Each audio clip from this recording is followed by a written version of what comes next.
Salut drivers, bienvenue au garage des légendes.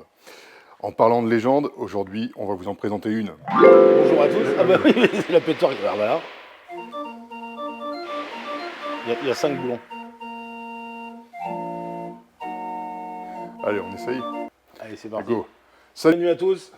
Alors aujourd'hui, on va vous vous présenter un véhicule de légende, puisqu'il s'agit d'une Morgan Roadster. Voiture de légende, pourquoi? Enfin, tout le monde connaît la Morgan, c'est vraiment une icône des voitures anglaises, des roadsters sportifs, qui a été produite à partir de 1936. Et il faut savoir que c'est le véhicule de série le plus ancien au monde, puisqu'il est toujours produit encore aujourd'hui.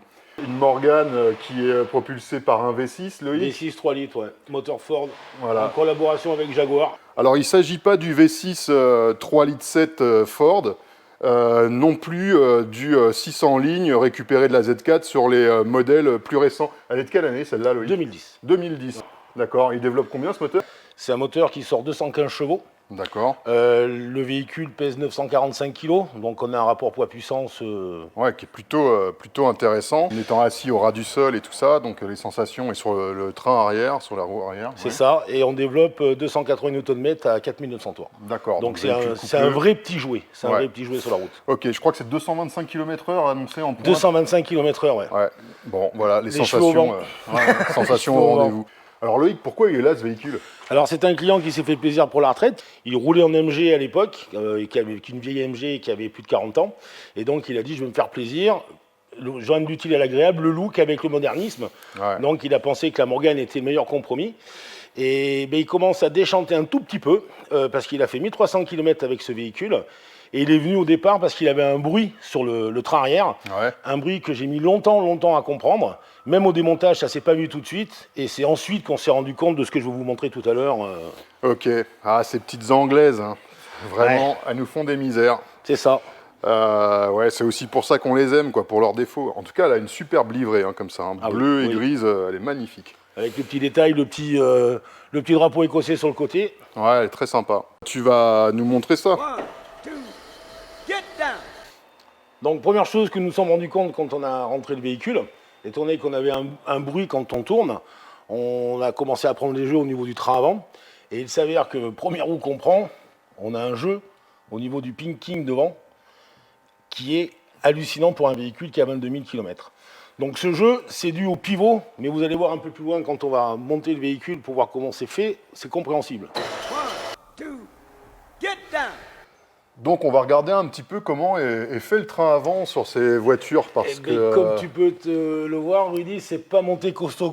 Hein. C'est encore des anglaiseries. Ah oui, non mais quand j'ai halluciné, voiture de 2010, voir encore un montage de train avant comme ça, on dirait une tourneuse à gazon. Il va fort. Il va fort, mais... Donc le jeu que je vous ai montré tout à l'heure, ça vient du pivot. Donc là, on a un problème au niveau du roulement, ça c'est sûr. Par contre, quand on voit comment c'est monté dessous, c'est hallucinant. C'est des petites sections. Ouais. C'est tout petit. Il n'y a pas de triangulation. On est sur un pivot, amorti en pied de pivot, un amortisseur, un ressort.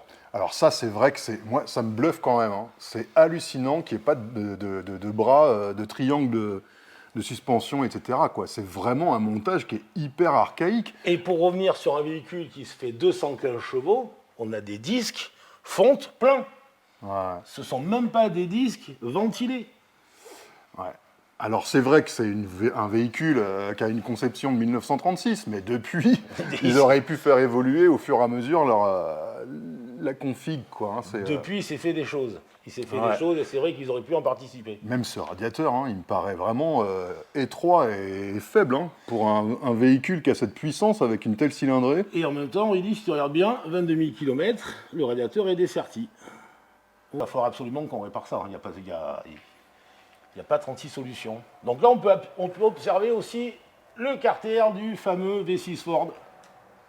Et là, normalement, si tout va bien, sur le démarreur, tu as marqué Jaguar. Voilà. Donc c'est un moteur qui a travaillé en collaboration et qui a équipé beaucoup de Jaguar dans ces années-là. Ok. Pour venir sur la direction, on se retrouve avec une crémaillère des plus basiques, mais je pense que depuis 1936, c'est les mêmes. La conception, c'est... Non, 36, on avait du boîtier quand même, t'es dur avec, avec Morgan. Bon, ben voilà, c'est une Anglaise, c'est une Anglaise avec tout son caractère, tout son jus et toutes les choses un peu particulières. Par contre, c'est vrai que Ce qui est assez curieux, et moi je serais curieux de voir, mais on aura sûrement l'occasion, hein, on le fera Loïc, un essai routier aussi pour montrer à nos amis drivers un peu les sensations, le son et tout ça. Hein. Là, on sait qu'on doit la réparer, la voiture. Mais je serais curieux de voir quand même le comportement routier, parce qu'il y a quand même des watts sur cette voiture, et avec un train avant aussi archaïque, je pense qu'on peut vite se faire peur. Donc là, on a un jeu latéral. On prend la roue, on avance, on recule, on avance, on recule. Alors je ne sais pas si on entend le clac. Ouais, on l'entend. Ouais. Voilà. Donc ça, je me suis dit, ça se passe dans le pont. On a démonté le pont, on a regardé visuellement, il n'y a pas de jeu. Il n'y a pas de jeu avec les cales non plus quand on a pris le réglage du couple conique. Donc il a fallu qu'on aille voir un peu plus loin. Et je crois qu'il y a un problème de roulement qu'on a vu aussi de l'autre côté. Alors, le roulement, c'est justement, c'est le même défaut de ce côté-là. Donc là, si on démonte, on va voir la même chose que je vais vous montrer. Ok, alors on passe de l'autre côté. Donc là, on voit la partie extérieure de l'arbre de transmission. Et si vous regardez bien ce que je vais faire, on retrouve bien sûr plus accentué parce que tous les éléments ne sont pas assemblés. On se retrouve avec un petit jeu comme ça. Bon, on se dit c'est le roulement. Donc on sort l'arbre, on se rend compte que le roulement, lui, reste sur l'arbre, qu'ici c'est une pièce usinée, donc le roulement ne peut pas sortir dans ce sens-là. Là c'est plat, de façon à arrêter notre roulement. Donc là, le jeu qu'on a ici, on va dire que c'est normal parce que le roulement n'est pas serré. La frette d'arrêt qui est ici doit, à mon avis, être à la bonne place. Donc on sort l'arbre complet du pont, voilà. Et d'un seul coup, on se retrouve avec le pont et la cage. Et quand on prend la cage, ce que je vais faire, c'est pas du tout normal.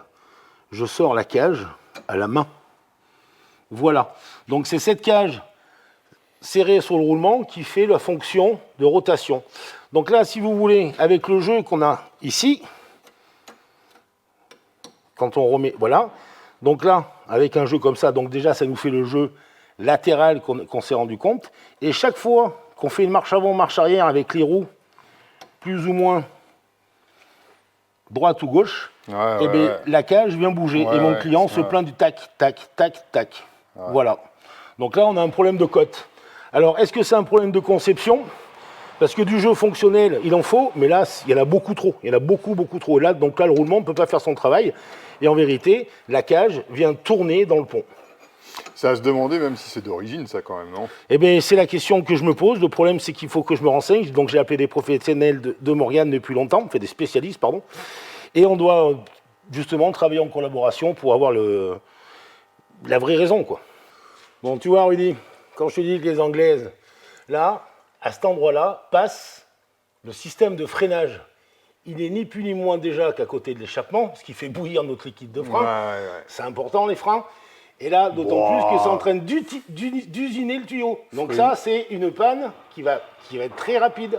Donc ça, freiner, c'est tricher. Oui, freiner, c'est tricher, mais des fois, on en a besoin. Donc, Rudy, notre client, si je lui dis qu'en plus du tuyau qu'on a vu par-dessous qui touche l'échappement, le câble de frein à main, qui est en train de te disloquer, qui en plus passe sur le renfort de châssis qui est juste là, et regarde ce que ça fait, ça use et ça frotte. Voilà.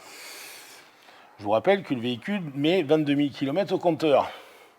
Ça fait beaucoup, je trouve. En même temps, c'est monté serré. Il n'y a pas beaucoup d'espace là-dedans pour que le pont puisse, les débattements et tout ça. Bon, j'imagine que les amortisseurs sont plutôt fermes. Là, on est sur du Koni rouge, donc ils doivent être réglables. Mais c'est vrai que ça fait limite. Je vois aussi qu'on a une belle accessibilité pour ouvrir le carter de pont. Ah ben là, tu passes juste les mains et la clé. Voilà, pour enlever le nez de pont. Parce que première chose que j'ai voulu voir quand je vais vous faire voir le jeu de la roue arrière droite, je voulais voir si au niveau des cales, donc ce qu'on appelle l'attaque du pont, on n'avait pas de jeu. Ok, bon, il va y avoir un petit peu de boulot sur cette voiture pour essayer de lui rendre un comportement digne de son blason, quoi. Bon, Loïc, merci pour ces explications. Eh bien, de rien. Ça bosse à côté, désolé pour le bruit, forcément, c'est en pleine journée de travail. Donc merci, et puis on va prendre des nouvelles de cette voiture. Dès ce soir, j'ai rendez-vous avec le fameux spécialiste que j'évoquais tout à l'heure. On va essayer de comprendre et voir comment on peut avoir du jeu dans ce roulement. Et puis pour le reste, on va le faire de façon que le client reprenne la route sereinement. Ok. Le donc, but, c'est ça, c'est qu'il puisse rouler, les beaux jours vont arriver. Ouais. Et donc on fera d'autres séquences pour vous donner quelques nouvelles de cette voiture. Et puis un test routier à la fin aussi. Ça va pas être mal, ça. Bah, forcément, c'est ce qu'on aime tous. Voilà, bah, merci beaucoup de nous avoir suivis. N'hésitez pas à liker et puis à vous abonner à la chaîne. Et puis on vous dit à bientôt. Allez, ciao les drivers. Merci, bonne soirée. Ciao. C'est quand tu dis rien, c'est quand je dis rien, tu vois, que je sais pas où foutre les yeux, les bordels.